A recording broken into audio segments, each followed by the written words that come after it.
हाय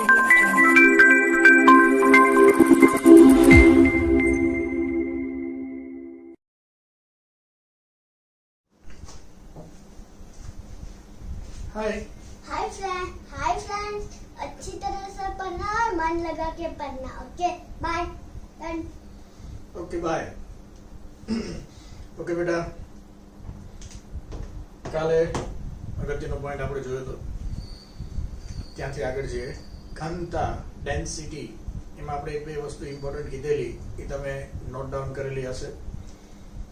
હવે એક બે ઇમ્પોર્ટન્ટ પોઈન્ટ આ ટોપિકના થોડાક બાકી છે એ આપણે જોઈ લઈએ। ખાસ કરીને એફસીસી બંધારણમાં ટેટ્રાહેડ્રલ વોઇડ અને ઓક્ટાહેડ્રલ વોઇડ નું સ્થાન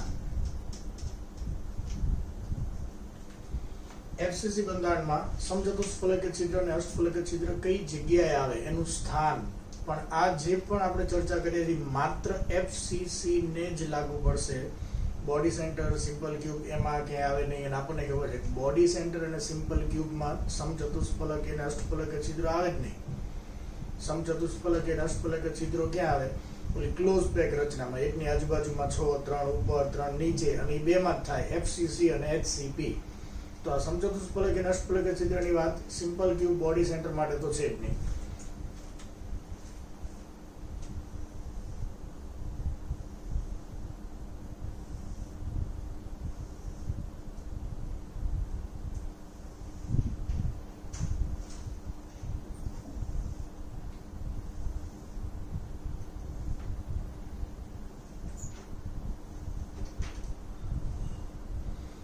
ફેસ સેન્ટર નો મતલબ શું? તો આપણે વચ્ચે આવું ડ્રો કરી નાખીએ ભાઈ।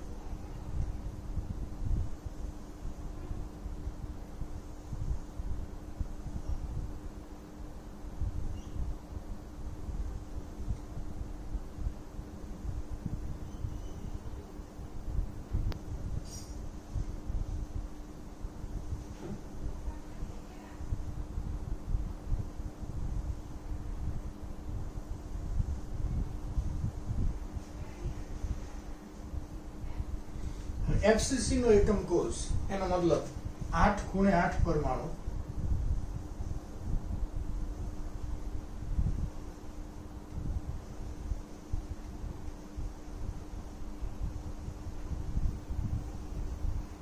અને દરેક ફલકનું કેન્દ્ર, આપણી બાજુનું ફેસ, આ પાછળનું face, right hand side, left hand side, ઉપર, નીચે, તો એક્ઝેક્ટ એફસીસી નું એકમ કોષ થઈ ગયો।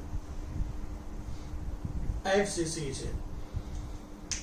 હવે ધ્યાન રાખજો, આ એફસીસી આપણો એક રૂમ છે, તમે જે રૂમમાં ત્યાં બેઠા છો એ સમઘન છે એમ સમજી લો, અને એમાં એફસીસી રચના છે, મતલબ 8 8 ખૂણા ઉપર એક એક પરમાણુ છે। સાથે સાથે વિચારજો, જો ખૂણા ઉપર પરમાણુ દેખાય છે કે નહીં, 8 ખૂણા ઉપર, અને દરેક ફલકના કેન્દ્રમાં એક એક પરમાણુ છે। આ અત્યારની રચના તમારા માઇન્ડમાં હોવી જોઈએ, આ એફસીસી। હવે સમચતુષ્ફલકીય છિદ્ર અને અષ્ટફલકીય છિદ્રનો મતલબ શું? તો સમચતુષ્ફલકીય છિદ્રની વ્યાખ્યા શું હતી? 3 ગોળાઓ એક સમતલમાં, ત્રિકોણ, અને એક એની ઉપર, આ ચારની વચ્ચે જે છિદ્ર બને એને સમચતુષ્ફલકીય છિદ્ર કહેવાય। અને સમચતુષ્ફલકીય આકાર કેવો હોય? 3 નીચે, એક ઉપર, આ સમચતુષ્ફલકીય આકાર છે। સમચતુષ્ફલકીય આકાર આપણે આ રીતે વિચારીએ,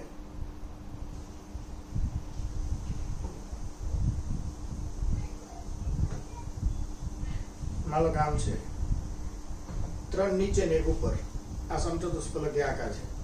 ઓકે, સમચતુષ્ફલકીય આકાર આમ પણ વિચારી શકાય। આને ખાલી હું સહેજ આમ સીધું કરી નાખું તો આ મૂળ તો ઈ જ છે।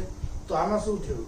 એક આ બાજુ ઉપર, એક આ બાજુ ઉપર, એક ત્યાંથી મારી બાજુ નીચે, એક તમારી બાજુ નીચે, તો આ પણ સમચતુષ્ફલકીય આકાર છે। અને આમ કરી દો તો 3 નીચે એક ઉપર થાય, 3 નું ત્રિકોણ નીચે એક ઉપર, અને સહેજ આમ ફેરવી નાખો તો આ બે આ બાજુ ક્રોસમાં, અને આ મારી બાજુ ને તમારી બાજુ, આ બંને સમચતુષ્ફલકીય આકાર છે, ને આપણને આ ખ્યાલ છે। હવે ધ્યાનથી સમજો, કોઈ એક એકમ કોષ નાનો એવો આપણે વિચારીએ,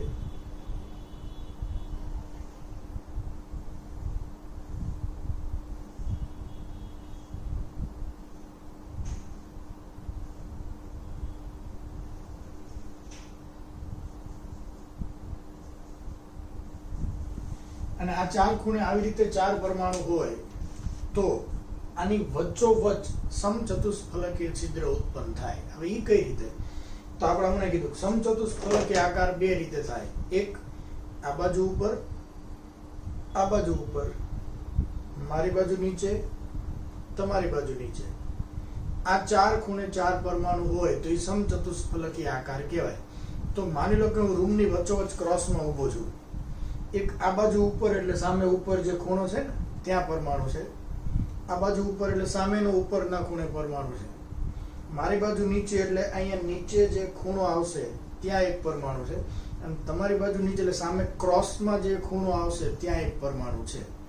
આપણે રૂમમાં સીધો નહીં, સહેજ ક્રોસમાં ઊભો છું, મતલબ ઉપરના બે ખૂણા સામસામેના ત્યાં એક એક પરમાણુ, અને નીચેનો ખૂણો મારી બાજુ અને તમારી બાજુ ત્યાં. આવી રીતે પરમાણુ ગોઠવાયેલા હોય તો એ સમચતુષ્ફલકીય રચના કહેવાય. ફરીથી, ઉપરના બે ખૂણા આમ સામ સામે અને નીચેના બે ખૂણા આમ સામ સામે, તો એ સમચતુષ્ફલકીય કહેવાય. તો અહીંયા છે જ ને, ઉપરના બે ખૂણા આમ સામ સામે અને નીચેના બે ખૂણા આમ સામ સામે, તો આ સમચતુષ્ફલકીય રચના છે. બીજું, આ પરમાણુઓ તો મોટા હોય, આપણને ખ્યાલ છે આ તો ખાલી એના કેન્દ્ર છે, આ તો ટપકા છે. પરમાણુઓ મોટા હોય, એક્ઝેક્ટ અહીંયા આપણને 3D માં એવો લુક નહીં આવે, પણ આ જે મોટા પરમાણુ હોય આ બધા ત્રણે ત્રણ માની લો કે એકબીજાને અડેલા છે. આ એક, પેલો બે, ના ત્રણ એકબીજાને અડેલા છે, અને આ જે રહ્યો એ ત્રણેયની ઉપર આમ બેઠો છે. પેલા ત્રણ નીચેવાળા અને આ ક્રોસમાં એની ઉપર, મતલબ કે અહીંયા સેન્ટરમાં જે ખાલી જગ્યા પડશે એ સમચતુષ્ફલકીય છિદ્ર હશે. એટલે આ છે તો આ જ રીતે, ત્રણ નીચે અને એક એની ઉપર, અને એની વચ્ચે જે છિદ્ર બને એ સમચતુષ્ફલકીય છિદ્ર. અને આ રીતની ગોઠવણી થાય, બે સામ સામે ઉપર અને બે આમ સામ સામે આ ખૂણે, તો આપણા રૂમની વચ્ચોવચ્ચ જે ખાલી જગ્યા પડે સેન્ટરમાં એ સમચતુષ્ફલકીય છિદ્ર થાય. તો આ યાદ રાખજો વ્યવસ્થિત. તો હવે આપણી પાસે જે એફસીસી રચના છે એમાં આટલો પોર્શન હું થોડોક ડાર્ક કરું છું.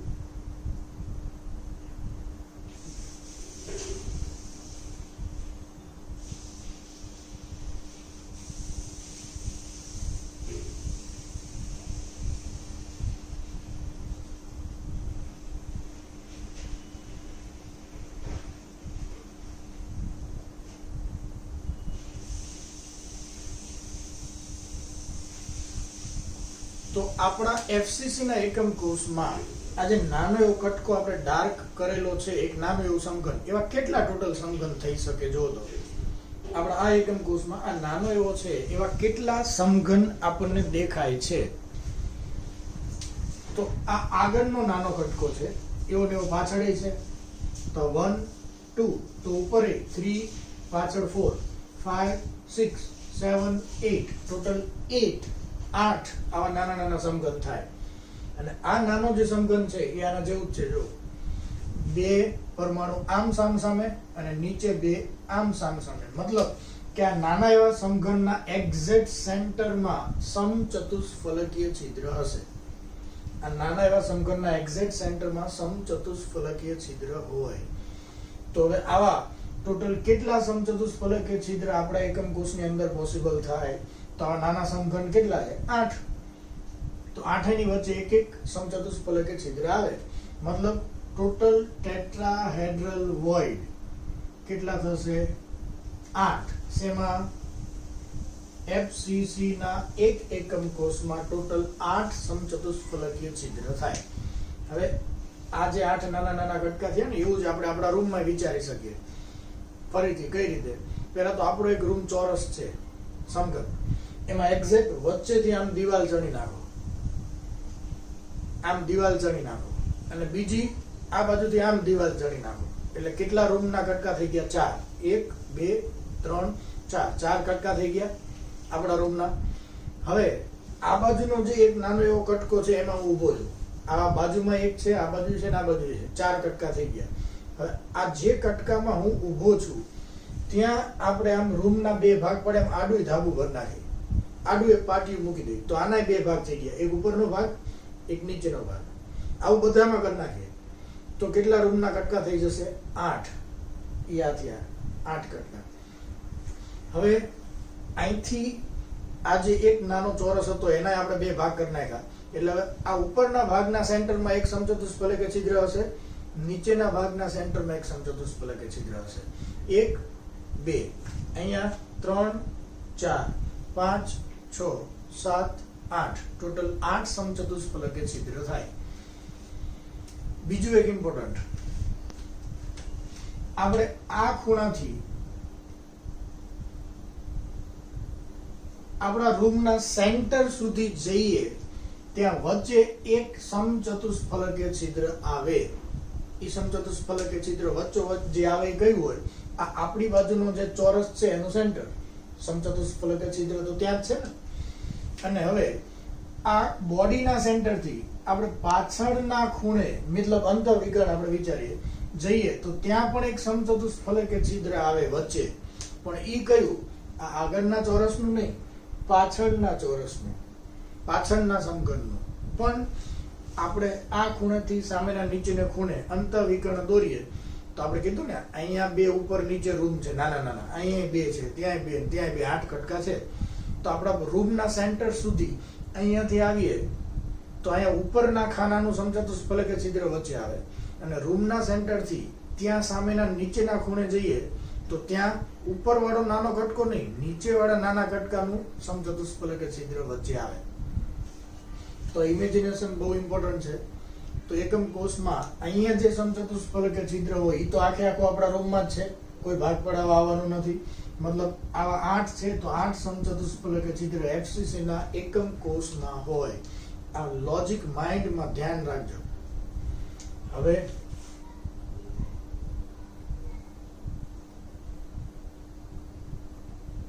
અને બીજું મેં કીધું આ મગજમાં વ્યવસ્થિત નોંધી રાખજો. અંતઃવિકર્ણ ડ્રો કરો તો વચ્ચે કેટલા સમચતુષ્ફલકીય છિદ્ર આવે?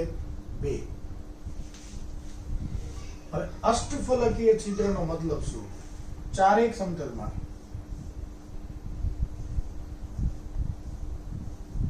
એક ઉપર અને એક નીચે, આને અષ્ટફલકીય છિદ્ર કહેવાય.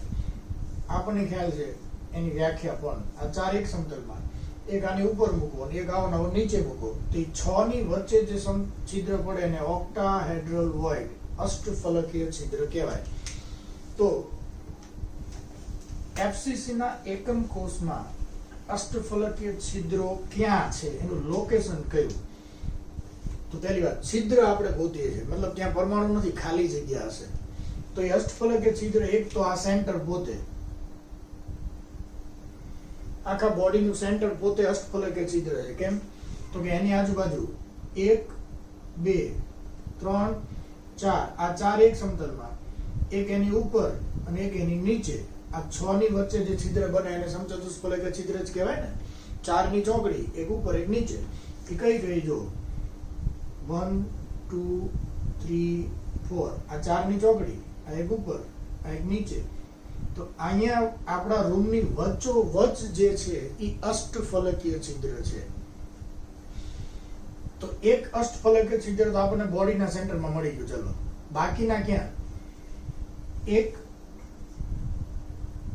કેન્દ્રમાં. કોણ? ઓક્ટાહેડ્રલ વોઇડ. બાકીના 12 ધરી ઉપર, 12 ધરી ઉપર એક એક અષ્ટફલકીય છિદ્ર આવે. હવે ઈ કઈ રીતે? તો આ ધરી ઉપર ખાલી જગ્યા છે, અહીંયા હકીકતમાં અષ્ટફલકીય છિદ્ર છે. કેમ? તો ઈ સમજવા માટે આપણે પાછું 3D વિચારવું પડશે. 1 2 3 4, 4 એક સમતલમાં હોય, એક ઉપર હોય અને એક નીચે. તો એની વચ્ચે જે ખાડો પડે એને અષ્ટફલકીય છિદ્ર કહેવાય. એ વ્યાખ્યા આપણને ખ્યાલ છે. તો આ એક એકમ કોષ, આવો બાજુમાં બીજો, ઉપર ત્રીજો, ચોથો, આગળ પાંચમો, આ બાજુ આગળ, બધી બાજુ આવા એકમ કોષ હોય તો જેમ આપણું આ આગળનું ફેસ છે એવું ને આ બાજુ એક એકમ કોષ હશે ને, એના ફેસના સેન્ટરમાં, જેમ આ ફેસના સેન્ટરમાં એક છે તો અહીંયા હશે.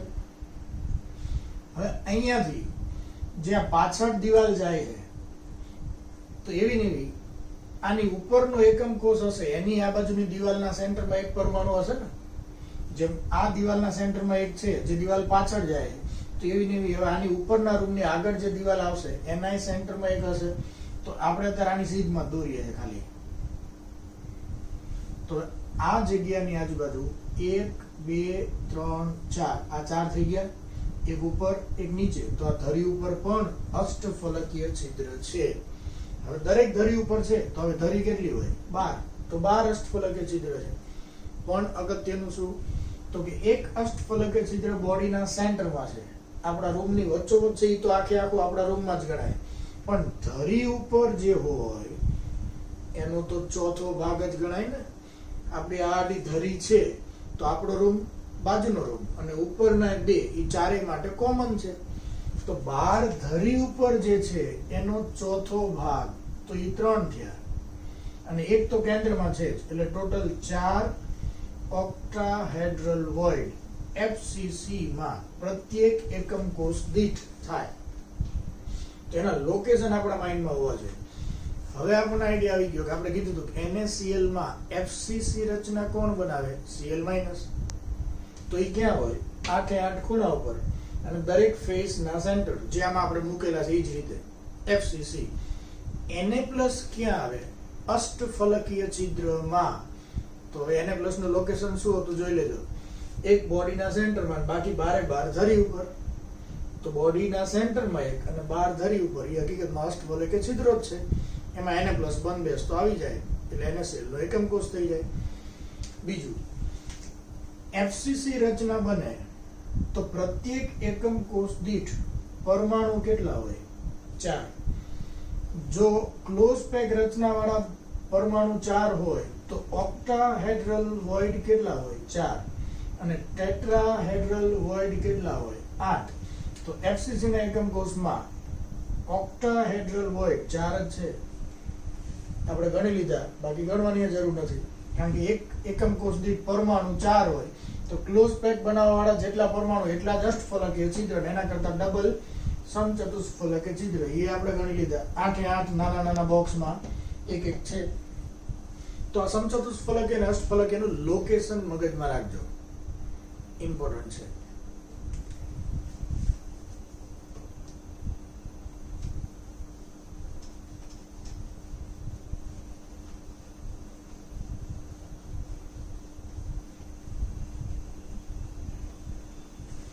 ઓકે, હવે એક નાની એવી અગત્યની વાત આપણે જોઈ લઈએ. આપણે આગળ કીધું તેમ ક્લોઝ પેક રચના સામાન્ય રીતે ઋણ આયન બનાવે. બધા ઋણ આયન ગોઠવાતા જાય, FCC HCP ગમે તે, અને વચ્ચે વચ્ચે જે છિદ્રો બને એમાં ધન આયન બંધબેસતા આવી જાય. તો ધન આયનનો સવર્ગાંક કેટલો? તો એ કેટલા ઋણ આયનને અડેલો છે એટલો. હવે ધ્યાનથી સમજો.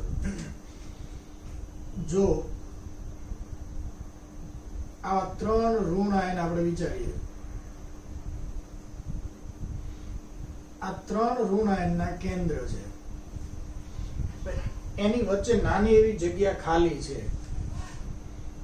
એમાં વચ્ચોવચ એક્ઝેક્ટ કોઈ ધન આયન બંધ બેસતો આવી જાય તો એ 3 જણને અડે. હવે એ ધન આયન જે વચ્ચોવચ આવેલો છે એ કઈ રીતે છે એ ધ્યાનથી સમજી લેજો.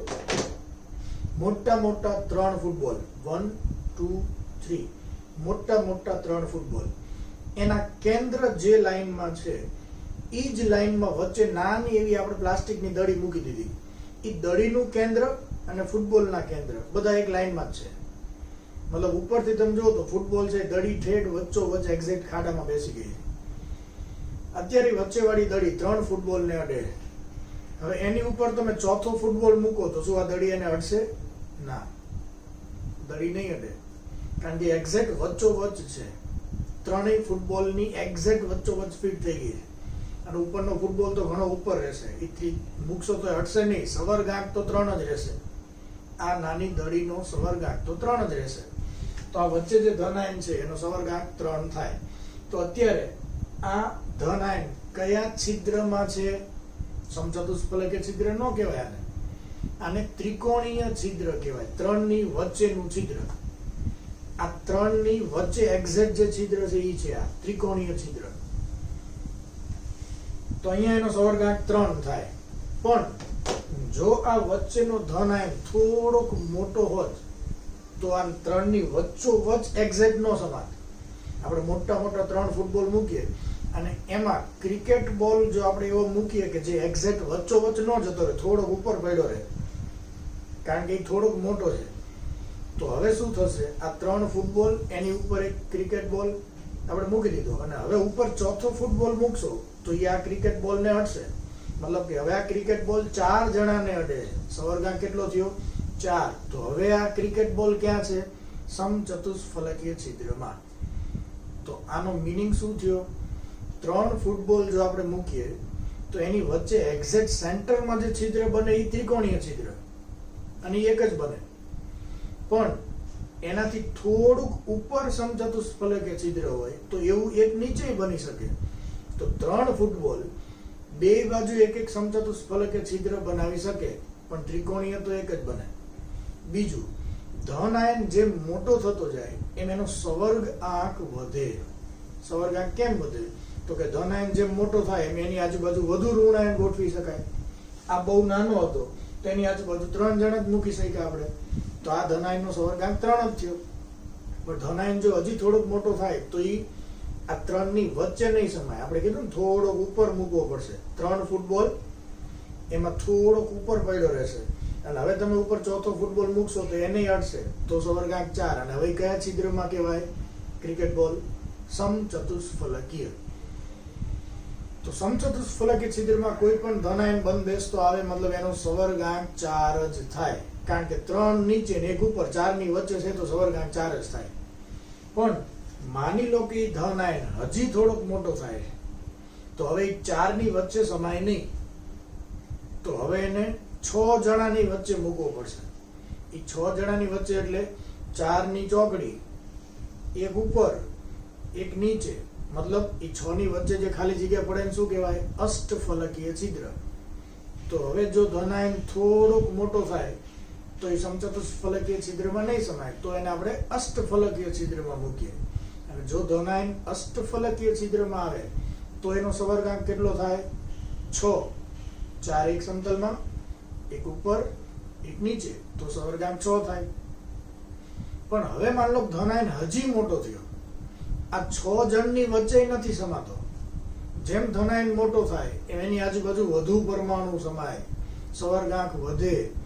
તો હવે માની લો કે ધન આયન હજી મોટો થાય, આ 6 જણાની વચ્ચે સમાતો નથી, મતલબ અષ્ટફલકીય છિદ્રમાં સમાતો નથી. તો આપણે એને ક્યાં મૂકીએ છીએ? 8 જણાની વચ્ચેના છિદ્રમાં. હવે 8 જણાની વચ્ચેનું છિદ્ર તો આપણે સાંભળ્યું જ નથી. તો આપણે જે બોડી સેન્ટર કહીએ ને એ જ. આ નીચેના 4,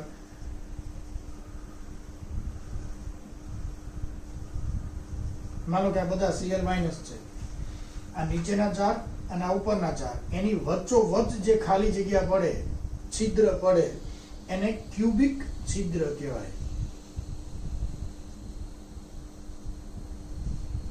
ક્યુબ એટલે સમઘન. અને એની અંદર વચ્ચોવચ્ચ સીઝિયમ બંધ બેસતો આવી જાય એટલે આ સીઝિયમ ક્લોરાઇડની રચના થઈ ગઈ. Body centre BCC. તો આ બધા તો ઋણ આયન જ છે. આ વચ્ચે વાળો ધન આયન છે. અને કયા છિદ્રમાં બંધ બેસતો આવ્યો કહેવાય? ક્યુબિક છિદ્રમાં. મતલબ 8 ખૂણે 8 Cl હતા, એની વચ્ચે જે છિદ્ર પડ્યું એમાં સીઝિયમ બેસી ગયો. કેમ? કારણ કે મોટો છે, એનું કદ વધારે, એટલે એ સમચતુષ્ફલકીય છિદ્રમાં ન સમાય, ત્રિકોણીય છિદ્રમાં ન સમાય, અષ્ટફલકીયમાં ન સમાય. એને ક્યુબિક છિદ્રમાં મૂકી દીધો આપણે. ઇન શોર્ટ, જેમ ધન આયનનું કદ વધે ઋણ આયનની સાપેક્ષમાં, ધન આયનનું કદ વધતું જાય એમ એની આજુબાજુ વધારે પરમાણુઓ ગોઠવી શકાય, એનો સવર્ગાંક વધતો જાય. તો એક ઇમ્પોર્ટન્ટ લોજિક છે અને એટલે જ આ ધન આયન અને ઋણ આયનની ત્રિજ્યાને આધારે આપણે ડિસાઈડ કરીએ કે આમાં કયા પ્રકારની રચના બનતી હશે. સમચતુષ્ફલકીય, અષ્ટફલકીય, ક્યુબિક કે ત્રિકોણીય, કયા પ્રકારની રચના બનતી હશે.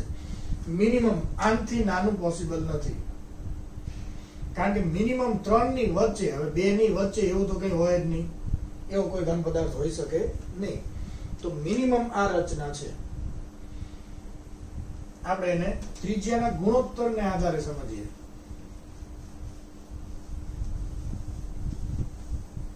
દાખલા તરીકે ત્રિજ્યા ગુણોત્તર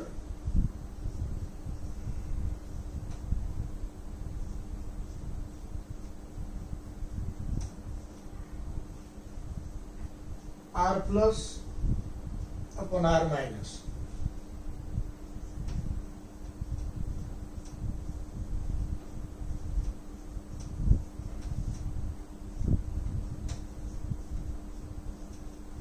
ઋણ આયનની ગોઠવણી, કોઓર્ડિનેશન નંબર મતલબ સવર્ગાંક અને એક્ઝામ્પલ. ઉદાહરણ, ત્રિજ્યા ગુણોત્તર મતલબ ધન આયનની ત્રિજ્યા છેદમાં ઋણ આયનની ત્રિજ્યા. ઋણ આયન કરતા ધન આયન કદમાં નાના હોય એટલે ઉપરનો આંકડો નાનો, નીચેનો મોટો, એટલે જવાબ 0 point something આવે. તો માની લો કે આ 0.155 અથવા એનાથી વધારે, 0.225 થી નાનું, 0.225 નહીં, એનાથી નાનું ત્રિજ્યાનો ગુણોત્તર આ બેની રેન્જમાં હોય તો ઋણ આયનની ગોઠવણી ત્રિકોણીય થાય. ત્રિકોણીય એટલે હમણાં આપણે જે જોઈ ગયા હતા નાનામાં નાની શક્ય રચના, આ 3 ઋણ આયન છે ત્રિકોણીય, અને ધન આયન વચ્ચે બંધ બેસતો આવી જાય તો એ વચ્ચેવાળા ધન આયનનો સવર્ગાંક કોઓર્ડિનેશન નંબર કેટલો થાય? 3. Example B2O3. હવે ત્રિજ્યાનો ગુણોત્તર આપણે કીધું 0.155 થી સ્ટાર્ટ થાય અને 0.225 થી નીચે 0.225 આવી જાય એટલે એ નેક્સ્ટ માં જતો રહે.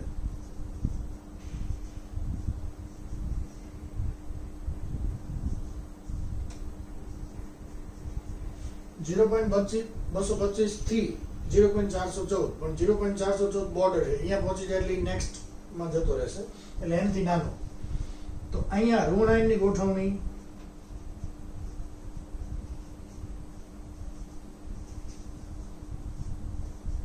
સમચતુષ્ફલકીય. હવે સમજો, આ ત્રિજ્યાનો ગુણોત્તર 0.155 થી 225 હતો, એની જગ્યાએ હવે એ આંકડો મોટો થાય. ત્રિજ્યાના ગુણોત્તરની કિંમત વધે ક્યારે? નીચેવાળાની સાપેક્ષમાં ઉપરવાળો આંકડો મોટો થાય તો. અને ઉપરવાળો આંકડો મતલબ ધન આયનની ત્રિજ્યા વધે તો. તો આપણને ખબર છે ધન આયનની ત્રિજ્યા જેમ વધે એમ એની આજુબાજુમાં વધારે ઋણ આયન ગોઠવી શકાય. એ હવે 3 ની વચ્ચે નહીં સમાય, એ 4 ની વચ્ચેના સમચતુષ્ફલક છિદ્રમાં સમાશે. ધન આયનની ત્રિજ્યા જેમ વધે એમ એનો સવર્ગ આંક વધે. ધન આયનનું કદ વધે એમ સવર્ગ આંક વધે. ઋણ આયનની સાપેક્ષમાં ધન આયનનું કદ વધે. હવે આગળ, તો જો સમચતુષ્ફલક છિદ્રમાં આવે તો સવર્ગાંક કેટલો થાય? 4. Example zinc sulphide. આપણે આની ચર્ચા કરેલી છે. ઝિંક સલ્ફાઇડમાં રચના તો FCC જ છે, S-2 FCC રચના બનાવે છે, પણ Zn+2 વચ્ચેના ઓલા સમચતુષ્ફલકીય છિદ્રમાં આવે અને એટલે સવર્ગાંક 4 થાય. હજી જો ત્રિજ્યાનો ગુણોત્તર વધે, હવે ગુણોત્તર ક્યારે વધે?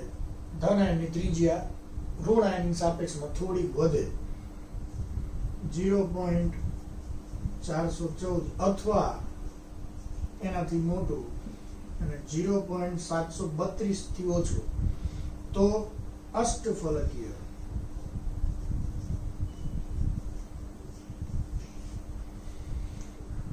અષ્ટફલકીય છિદ્રની અંદર ધન આયન બંધ બેસતો આવે તો સવર્ગાંક કેટલો થાય? 6.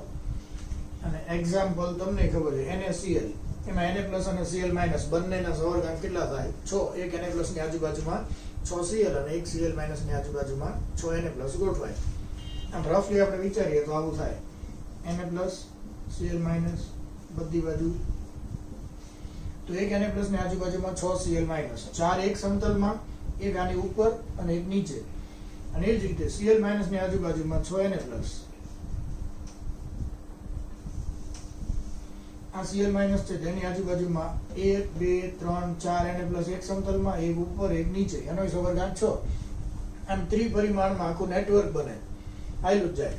મતલબ ધન આયનની આજુબાજુમાં બધા ઋણ આયન, ઋણ આયનની આજુબાજુમાં બધા ધન આયન, મીન્સ બધી બાજુથી સ્ટ્રોંગ એટ્રેક્શન થાય. અને એટલે જ આપણે કહીએ આયનિક બંધ મજબૂત કહેવાય. તો એનો સવર્ગાંક 6 થાય.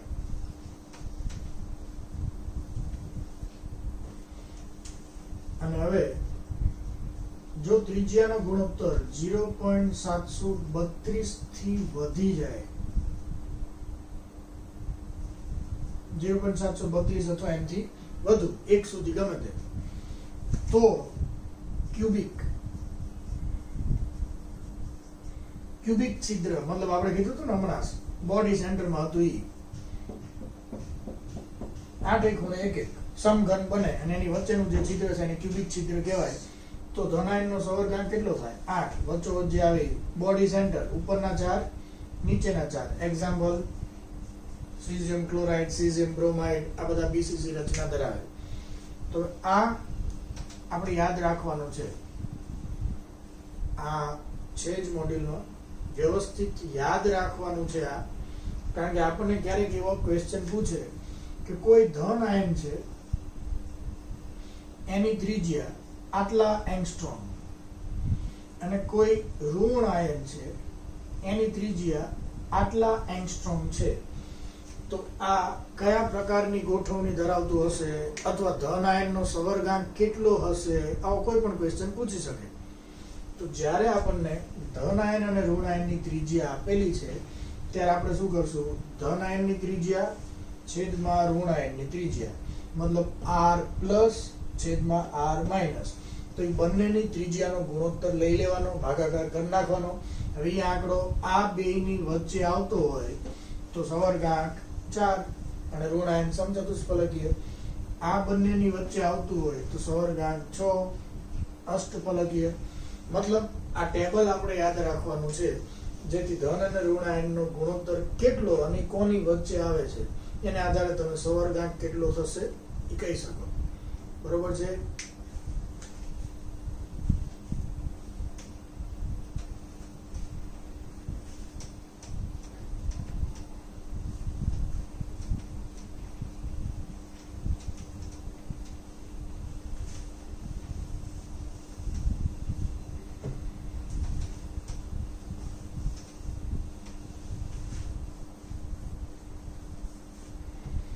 અને હવે NaCl, આ તો આપણને ખ્યાલ જ છે. NaCl ની અંદર કયા પ્રકારની ગોઠવણી છે, તો કે Cl- FCC રચના બનાવે છે અને Na+ all octahedral void માં, મતલબ Na+ ક્યાં આવે, બધા જ અષ્ટફલકીય છિદ્રોમાં. હવે આપણે હમણાં જ લોકેશન જોઈ લીધું. FCC રચના હોય તો અષ્ટફલકીય છિદ્ર ક્યાં થાય, એક બોડીના સેન્ટરમાં, બાકી બારે બાર ધરી ઉપર. સમચતુષ્ફલકીય છિદ્ર ક્યાં થાય, તો આપણા રૂમના 8 નાના નાના કટકા કરો, ઉપર નીચે બધામાં વચ્ચે એક એક સમચતુષ્ફલકીય છિદ્ર, એવા 8 થાય. એ લોકેશન મગજમાં રાખજો અને મગજ આરે રાખજો. તો અહીંયા એક એકમ કોષ દીઠ Na+ કેટલા અને Cl- કેટલા, બે 4 થાય. કારણ કે Cl- FCC રચના બનાવે અને FCC હોય એટલે એકમ કોષ દીઠ 4 જ હોય. અને Na+ જેટલા પરમાણુ ક્લોઝ પેક રચના બનાવતા હોય એટલા જ અષ્ટફલકીય છિદ્ર હોય અને અષ્ટફલકીય છિદ્રમાં એને પ્લસ છે તો એ 4 થાય. બાકી આપણે ગણતરી કરેલી જ છે. એક વચ્ચોવચ એ આખો અને બારે બાર ધરી ઉપર 12 હોય પણ એનો ચોથો ભાગ એટલે 3 ટોટલ 4 થાય. મતલબ એકમ કોષ દીઠ ટોટલ NaCl કેટલા? 4. આપણે યાદ રાખેલું જ છે, ધ્યાન રાખજો.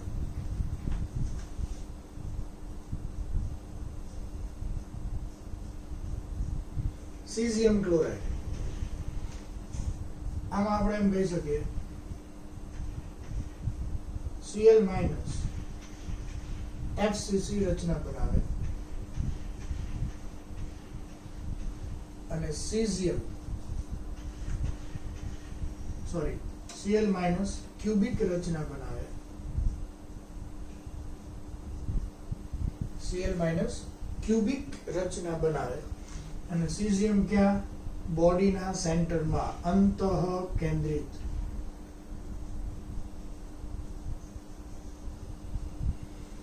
ક્યુબિક રચના એટલે ખાલી 8 ખૂણે 8 જ Cl અને સીઝિયમ ક્યાં? બોડીના સેન્ટરમાં. તો caesium chloride body centre BCC નું ઉદાહરણ. તો સવર્ગાંક કેટલા થાય? 8. વચ્ચેવાળાનો 8, ખૂણાવાળાનો 8, કારણ કે ખૂણાવાળો આપણા રૂમના સેન્ટરમાં સીઝિયમને અડે છે તો આ ખૂણાવાળો 8 રૂમ માટે કોમન છે. આપણો રૂમ બાજુનો નીચેના 4 ઉપરના 4 8 રૂમ થયા. 8 રૂમના સેન્ટરમાં એક સીઝિયમ હોય તો આ ખૂણાવાળો આપણા રૂમમાં જેમ સીઝિયમને અડે છે બાજુવાળા રૂમના ને અડતો હોય. નીચેના 4 4 ને ઉપરના 4 4 8 ને અડતો હોય. અહીંયા એકમ કોષ દીઠ Cl કેટલા? 1. સીઝિયમ કેટલા? 1. કાલ આપણે યાદે કર્યું તો યાદ છે ને ઓલી ડેન્સિટી વાળા ગણવામાં ઉદાહરણમાં. તો Cl ક્યાં છે? 8 8 ખૂણા ઉપર. હવે 8 8 ખૂણા ભેગા થઈને એક જ થાય.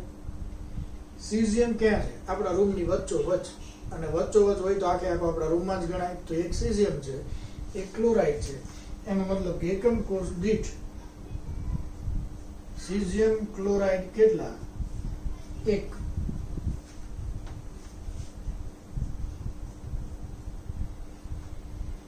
હવે થોડુંક ધ્યાન રાખજો.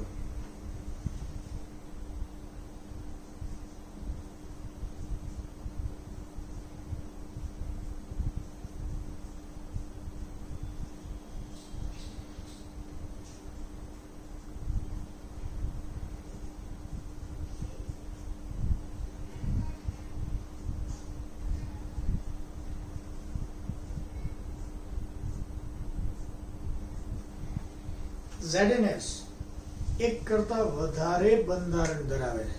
ઝિંક સલ્ફાઇડ જ છે, બેમાં Zn+2 અને S-2. પણ એક ફિક્સ એવું નહીં કે ભાઈ સીઝિયમ ક્લોરાઇડ આમાં જોઈએ એમાં કોઈ ચેન્જ ન આવે. આમાં બે અલગ અલગ જાતની શક્યતાઓ છે. ZnS માં બે અલગ અલગ શક્યતાઓ બનાવે છે. તો આને શું કહેવાય? પોલીમોર્ફસ, બહુરૂપી. આપણને ખ્યાલ છે ને કોઈ એક જ માણસ એક કરતા વધુ અલગ અલગ રૂપો બદલીને આવે તેને બહુરૂપી કહેવાય. તો પોલીમોર્ફસ, બહુરૂપી, મતલબ એક જ પદાર્થ એક કરતા વધુ બંધારણ ધરાવતો હોય તો એને બહુરૂપી પોલીમોર્ફસ કહેવાય. અને example ZnS, zinc sulphide. Zinc સલ્ફાઇડના બે પ્રકાર છે, ઝિંક બ્લેન્ડ અને વુડઝાઇટ. એક FCC છે, એક HCP છે. એટલે બેમાં ફેર છે. એના સ્ટ્રક્ચર બદલાઈ જાય ને. FCC ક્યુબિક હોય અને HCP એ તો હેક્ઝાગોનલ હોય. એનો એકમ કોષે આપણે જોયેલો છે અને એટલે આને બહુરૂપી કહેવાય. તો ZnS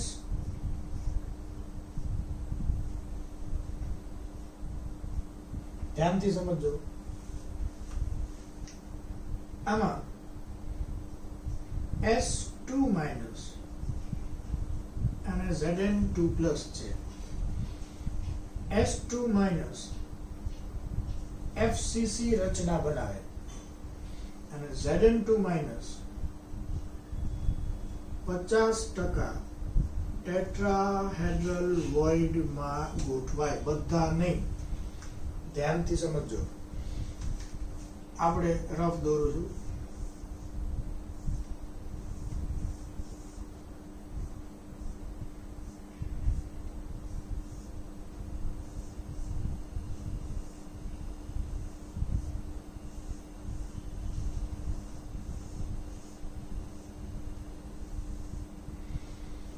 આપણે આવું એક ખાનું દોર્યું હતું ને હમણાં,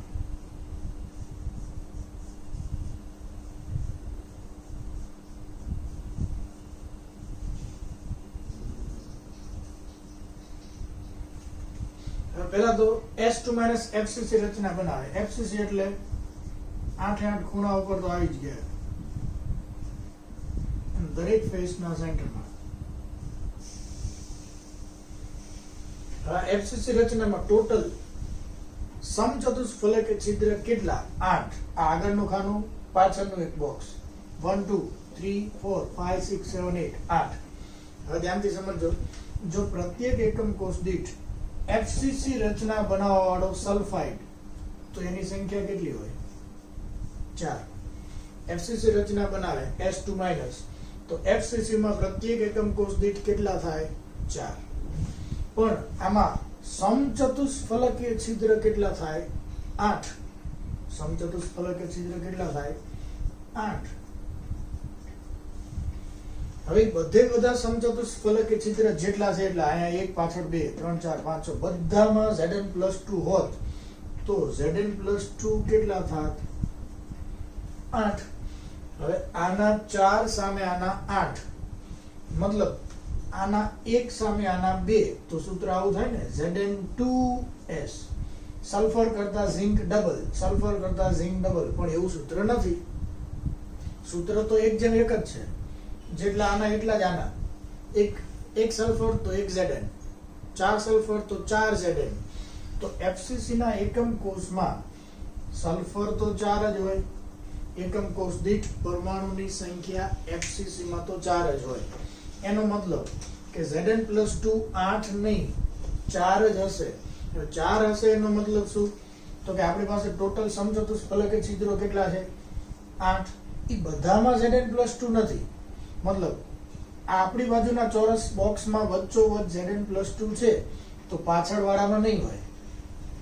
ત્યાં પાછળ ઉપર હશે તો આગળ નહીં હોય, આ બાજુ ઉપર હશે તો પાછળ નહીં હોય, પાછળ નીચે હશે તો આગળ નહીં હોય. ઓલ્ટરનેટિવ, મતલબ એક સમચતુષ્ફલકીય છિદ્રમાં છે, એકમાં નથી, એકમાં છે, એકમાં નથી. તો ટોટલ 8 માંથી 4 માં છે, 4 માં નથી, તો Zn2+ ની સંખ્યા પણ કેટલી થઈ ગઈ? 4. અને આ પણ 4, આ પણ 4, મતલબ 1:1 નો રેશિયો થઈ ગયો. તો જ સૂત્ર બને Zns 1 સામે 1. તો એટલે સૂત્રને જોઈને આપણને આઈડિયા આવી જાય કે જો સલ્ફર FCC રચના બનાવતું હોય તો Zn સમચતુષ્ફલકીય છિદ્રમાં જો આવતું હોય તો બધા સમચતુષ્ફલકીય છિદ્રમાં ન આવે, કારણ કે FCC રચના બનાવવા વાળાની સંખ્યા કરતા સમચતુષ્ફલકીયની સંખ્યા ડબલ હોય. અને Zn+2 બધા સમચતુષ્ફલકીય છિદ્રમાં જો આવતો હોત તો એનું સૂત્ર A2B ટાઈપનું થતું હોત. પણ સૂત્ર કયા ટાઈપનું છે? AB. માટે એ 50% સમચતુષ્ફલકીય છિદ્રમાં જ ગોઠવાય છે. એટલે એની રચના મગજમાં રાખજો, એકમાં છે તો એકમાં નથી, એકમાં છે તો એકમાં નથી. ઓકે, તો S2- કેટલા? 4. અને Zn2+ પણ કેટલા? 4. તો એકમ કોષ દીઠ 4 Zns થાય. એકમ કોષ દીઠ Zns કેટલા થાય? 4. હવે આપણે સાથે સાથે એના કોઓર્ડિનેશન નંબર પણ લખતા જઈએ. સવર્ગાંક, તો NaCl માં Na+ નો સવર્ગાંક 6, Cl- નો સવર્ગાંક 6, બંનેનો સવર્ગાંક 6 થાય, આપણને ખ્યાલ જ છે. સીઝિયમ ક્લોરાઇડમાં સીઝિયમ નો સવર્ગાંક 8 અને ક્લોરાઇડ નો સવર્ગાંક પણ 8. કેમ? કારણ કે આ બોડી સેન્ટર રચના છે, BCC, અને આ બેના સવર્ગાંક 8 કઈ રીતે થાય આપણે હમણાં સમજી ગયા. ઓકે, ઝિંક સલ્ફાઇડમાં Zn ક્યાં બંધ બેસતો આવે છે? સમચતુષ્ફલકીય છિદ્રમાં. હવે હું એમ કહું, કોઈ પણ ધન આયન છે, આ 4 ઋણ આયન 1 2 3 ને ઉપર ચોથો, એની વચ્ચે જે છિદ્ર બને એમાં ધન આયન આવે, તો એ ધન આયન કેટલા નડવાનો? 4 ને જ અડવાનો ને. તો જ્યારે પણ એવું કે કોઈ પણ ધન આયન સમચતુષ્ફલકીય છિદ્રમાં છે એટલે એનો સવર્ગાંક 4 જ થાય, એનો સવર્ગાંક 4 જ થાય. Zn+2 અહીંયા વચ્ચોવચ્ચ એક સમચતુષ્ફલકીય છિદ્રમાં આવે તો આ 4 સલ્ફાઇડ ને અડે. મતલબ Zn+2 નો સવર્ગાંક એનો કોઓર્ડિનેશન નંબર 4 થાય. હવે S2 માઈનસ નો સવર્ગાંક કેટલો થાય?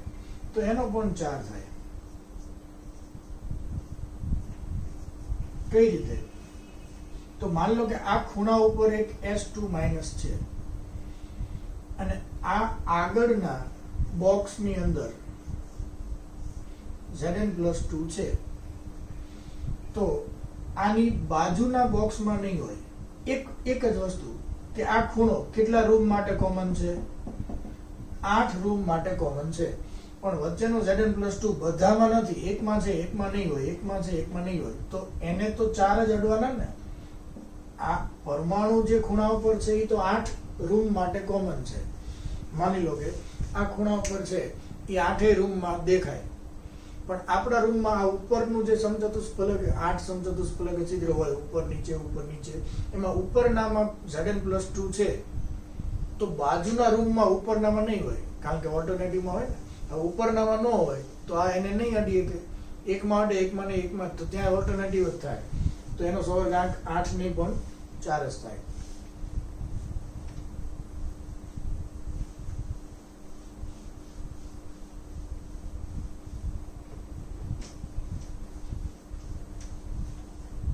હવે આ વુડસાઇડ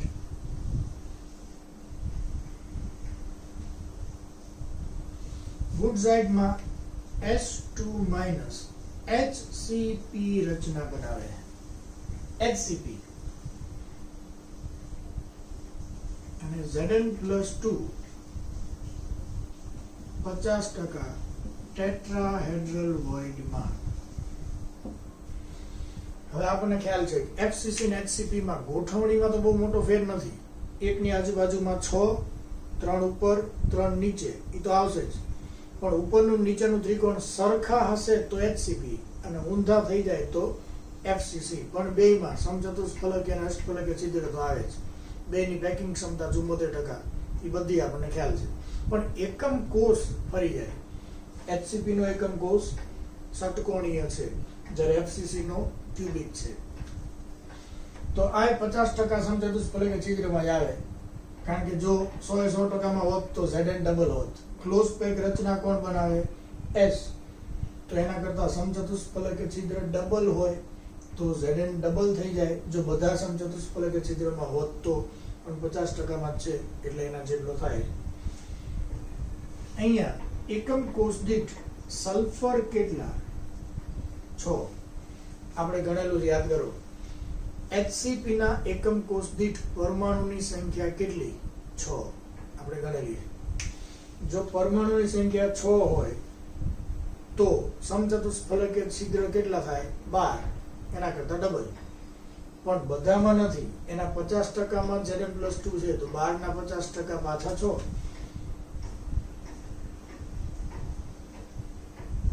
મતલબ એકમ કોષ દીઠ ZnS કેટલા થાય?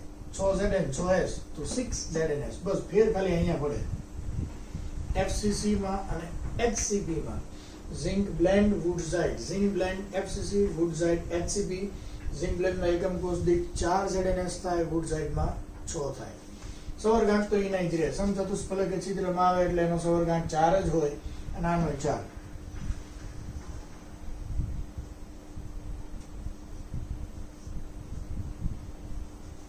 કોઓર્ડિનેશન નંબર 2 ના સેમ. અને હવે એક ઇમ્પોર્ટન્ટ, આ ધ્યાન રાખજો.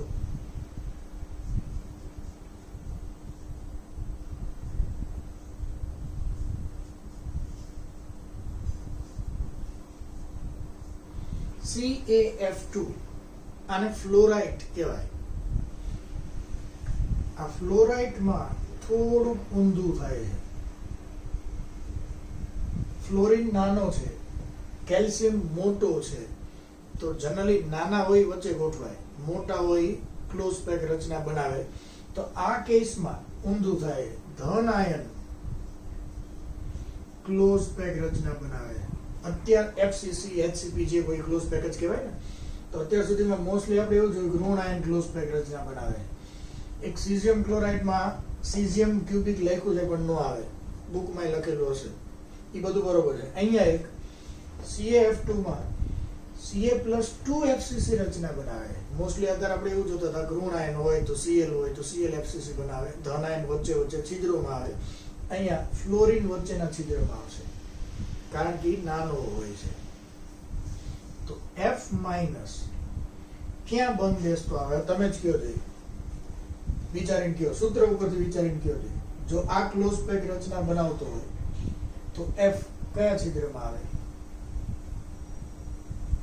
ક્લોઝ પેક રચના બનાવવા વાળા પરમાણુની સંખ્યા જેટલી હોય એટલા જ અષ્ટફલકીય છિદ્ર હોય. એના કરતા ડબલ સમચતુષ્ફલકીય છિદ્ર હોય. આના કરતા આની સંખ્યા ડબલ છે, મતલબ ફ્લોરિન સમચતુષ્ફલકીય છિદ્રમાં હશે અને એ 50% નહીં, બધા સમચતુષ્ફલકીય છિદ્રમાં હશે. 8 ઉપર નીચે ઉપર નીચે ઉપર નીચે બધી જગ્યાએ. એનો એકમ કોષ કેવો હશે એ તમારા મગજમાં આવી ગયું. 8 ખૂણા ઉપર કોણ? કેલ્શિયમ. દરેક ફેસના સેન્ટરમાં કેલ્શિયમ એટલે FCC થઈ ગયું. વચ્ચે વચ્ચે ઉપર નીચે 8 જગ્યાએ કોણ? ફ્લોરિન. તો એનો એકમ કોષ થઈ ગયો. મતલબ F- ક્યાં આવશે? All tetrahedral void. હવે ધ્યાનથી સમજો. સમચતુષ્ફલકીય છિદ્રની અંદર જે ગોઠવાય એનો સવર્ગાંક તો 4 જ થાય, કારણ કે મૂડી ગોઠવાનો છે એમાં સમચતુષ્ફલકીય છિદ્રમાં, મતલબ ચાર્જરની વચ્ચે, તો એનો તો સવર્ગાંક 4 જ થાય. તો F- નો કોઓર્ડિનેશન નંબર 4, એનો તો 4 જ થાય. હવે આનો વિચાર કરો છે. Ca+2 ક્યાં છે? ખૂણા ઉપર અને ફેસના સેન્ટરમાં. હવે ખૂણાવાળો આપણા રૂમમાં સમચતુષ્ફલકીય છિદ્રના લોકેશન પાછા વિચારો. નાના નાના 8 રૂમના કટકા કરો. તો હું જ્યાં ઊભો છું એ એક નાનો કટકો, આની ઉપર એક અને નીચે છે. તો ઉપરવાળા કટકાના સેન્ટરમાં સમચતુષ્ફલકીય છિદ્ર છે અને એમાં કોણ છે? F. તો આ ખૂણાવાળો કેલ્શિયમ આ ઉપરવાળા F ને અડે આપણા રૂમના. તો એવા તો 8 રૂમના ઉપરવાળામાં છે, કારણ કે હવે તો બધામાં F- છે, 50%માં નહીં. તો Ca+2 નો સવર્ગાંક 8 થાય. બેયના સરખા ન થાય. આના કરતા આની સંખ્યા ડબલ છે. તો ફ્લોરિન જેટલા કેલ્શિયમ ને અડે એના કરતા કેલ્શિયમ ડબલ ફ્લોરિન ને અડવાનો. તો કેલ્શિયમ નો સવર્ગાંક 8 થાય. ઓકે. હવે એકમ કોષ દીઠ કેલ્શિયમ કેટલા? તો અહીંયા જોઈ લેવાનું. FCC હોય એટલે 4 જ હોય. FCC રચના બનાવેલી એકમ કોષ દીઠ પરમાણુની સંખ્યા 4 જ થાય. તો અષ્ટફલકીય છિદ્ર કેટલા હોય? સોરી, સમચતુષ્ફલકીય છિદ્ર કેટલા હોય? 8. જો ક્લોઝ પેક રચના બનાવવાવાળા 4 હોય તો સમચતુષ્ફલકીય છિદ્ર 8 હોય. આપણને ખબર છે રૂમના 8 કટકા, બધામાં એક એક ફ્લોરિન છે, તો ફ્લોરિન 8 થાય. અને એટલે જ 4 કેલ્શિયમ સામે 8 ફ્લોરિન. તો ફ્લોરિન 8, કેલ્શિયમ 4. તો સૂત્ર શું થઈ ગયું? CaF2 4 time. મતલબ એક એકમ કોષ દીઠ CaF2 ની સંખ્યા કેટલી થાય? 4. અને છેલ્લે આપણે જોઈએ એન્ટી ફ્લોરાઇટ. હવે આ ધ્યાન રાખજો, ક્યારેય આપણને એમ કે કોઈ પણ પદાર્થ AB2 ફ્લોરાઇટ બંધારણ ધરાવે છે. ફ્લોરાઇટ બંધારણ મતલબ આના જેવું બંધારણ. જેમ આપણે કીધું ને કોઈ પણ પદાર્થ AB NaCl જેવું બંધારણ ધરાવે છે, એટલે આપણે ઓલું મગજમાં આવી ગયું. NaCl જેવું મતલબ ધરીની લંબાઈ બરાબર 2 વખત ધન આયનની ત્રિજ્યા વત્તા 2 વખત ઋણ આયનની ત્રિજ્યા. તો આવો ક્વેશ્ચન પૂછે કોઈ પણ જગ્યાએ. AB2 ફ્લોરાઇટ બંધારણ ધરાવે છે, મતલબ આના જેવું. એનો મતલબ શું થયો?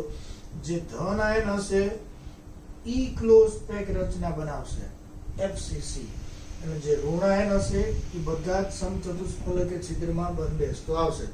તો આ ફ્લોરાઇટ પ્રકારનું બંધારણ, આવો શબ્દ આવે એટલે આ મગજમાં ક્લિક થવું જોઈએ.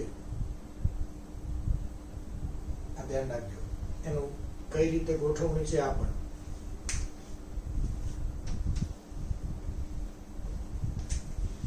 અને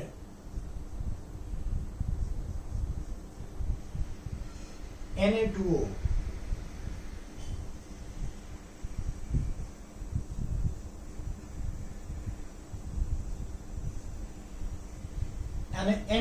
ફ્લોરાઇડ પ્રકારનું બંધારણ કહેવાય. એન્ટી ફ્લોરાઇડ મતલબ આમાં જે છે એનાથી ઊંધું. ઊંધું મતલબ શું?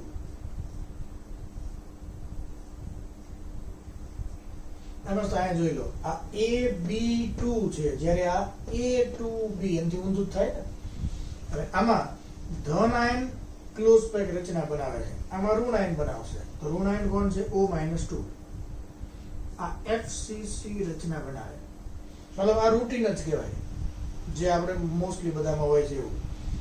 અહીંયા ઋણ આયન સમચતુષ્ફલકીય છિદ્રમાં છે, આમાંનો ધન આયન મતલબ Na+, ઓલ ટેટ્રાહેડ્રલ વોઇડમાં. હવે અહીંયા Na+ ક્યાં છે? સમચતુષ્ફલકીય છિદ્રમાં. જે સમચતુષ્ફલકીય છિદ્રમાં હોય એનો સવર્ગાંક તો 4 જ થાય. તો O2- નો સવર્ગાંક કેટલો થશે? 8.